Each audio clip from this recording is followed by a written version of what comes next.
Sometimes the belief that you don't even question is the one that you need to change.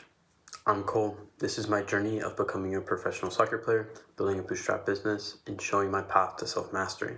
I make these videos to help people create their ideal life. Today's video is focused on a realization that I had surrounding one of my biggest beliefs. I've had the idea in my mind that you have to go through the lonely chapter in order to become successful. The lonely chapter is a period of time where you're transitioning from who you are into who you want to be. You've outgrown your old friends, yet you don't have the accomplishments in order to hang out with people who are a level above you. I've heard that a lot of people who are successful have gone through this period of time where they spend a lot of time alone working on their craft. I would like to admit that I was wrong and I was just denying who I fundamentally am. Since I've been in Dubai this past month, I've really enjoyed hanging out with people. This has probably been one of the most self-content phases of my life, yet I haven't been pushing myself hard at all. I'm someone who inherently loves to push myself hard, but I also enjoy hanging out and talking with people, getting to know them and learn more. I used to think that I had to go on my path of becoming who I want to be alone. My goal when I moved to Spain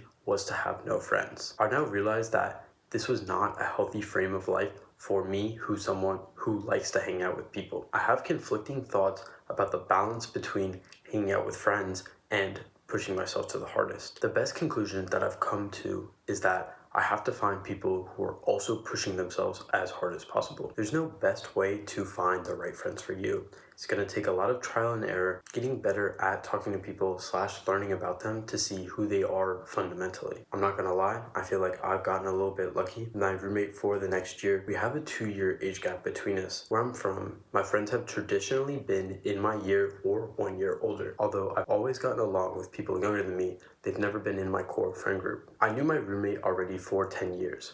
My sister and his brother were on the same soccer team, and we've been playing soccer together for a long time. He just happened to be the only person that I knew when I moved to Madrid. We were not that great of friends, but we hung out a few times and decided to live together because we think we're going to be compatible. It may sound small, but we talked about different things about pushing ourselves, such as eating kiwis to get better sleep or using sleep masks. It may not sound like a lot, but if you can find someone who has the same vision and cares about the little details as much as you do, you can create a strong bond. If you are pushing towards the top, you should try to find people on a similar path as you. If you can find the right people, you'll build each other up, and overall both end up in a greater place than you would have alone. A lot of people have talked about how they've done something alone, but you can get a lot more done if you have help. A successful business is not just run by one person. There's an entire team working in order to make it the best that it can. Even at just looking at the biggest YouTubers today, they're not run by one person.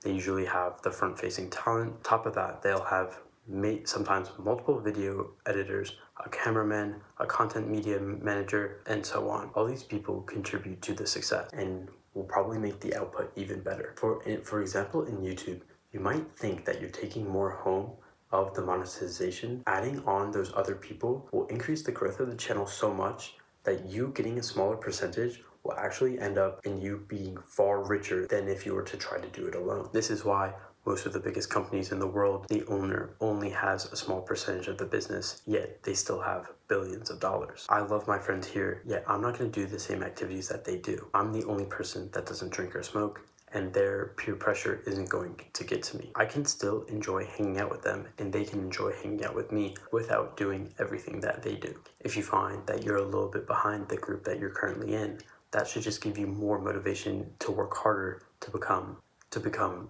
as good as the people around you. You should always aim to lift yourself and the people around you, even if the other people aren't trying to become the best versions of themselves. You can do this by simply giving joy, making them laugh. This doesn't happen if you are afraid of being yourself, which I've struggled with in the past. You have to learn to let go and do something even if it makes you feel like an idiot. I'm about to move back to Spain for 11 months. I've talked to a lot of the people here and they've planned on visiting me because they aren't that far and everyone likes to go to Madrid. I don't plan on going out and socializing too much, but if the opportunity arises where my roommate brings friends over or I just happen to meet someone, I don't want to get in my own way saying, oh, I don't want to make friends because I'm working too much. The idea of people holding me back is just something in my own head. Now, not everyone that you meet is going to be right for your growth, but preventing yourself from meeting the right people I challenge you to find one person on the same or similar path as you and work together to try to build each other both up. I hope you got some value from the video, and thank you for watching.